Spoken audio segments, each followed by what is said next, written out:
நீங்கள் அவன் காதில் விழும்படியாக கேட்டு பாருங்கள், அவன் கண்டிப்பாக தருவான்.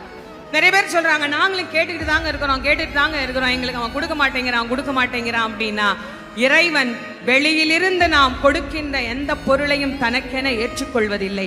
நானே தயாரித்து ஒன்று கொடுத்தால் இறைவன் அதை ஏற்றுக்கொள்வான். நிறைய பேர் நான் கூடையா பூ வாங்கிட்டு போறேன், நான் அப்படி அபிஷேகம் பண்றேன், இப்படி அபிஷேகம் பண்றேன், எல்லாம் வெளியிலிருந்து வந்தது தானே, நீங்களா என்ன கொடுத்தீங்க, நீங்களா அவனுக்கு என்ன கொடுத்தீங்க, அவன் கேட்பான்ல நீ என்ன கொடுத்த எனக்கு அப்படின்னு கேட்பீங்கல்ல.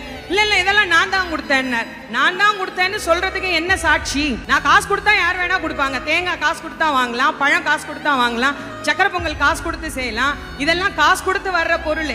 நானா உன்னை உருவாக்கி அவனுக்கு கொடுக்கணும், அது என்ன முடியும், என்ன அவனுக்கு நானா கொடுக்க முடியும்? நானா அவனுக்கு தரக்கூடிய விஷயம் என்று ஒன்று இருந்தால் 2 சொட்டு கண்ணீர், அதை தவிர வேற ஒண்ணுமே கிடையாது.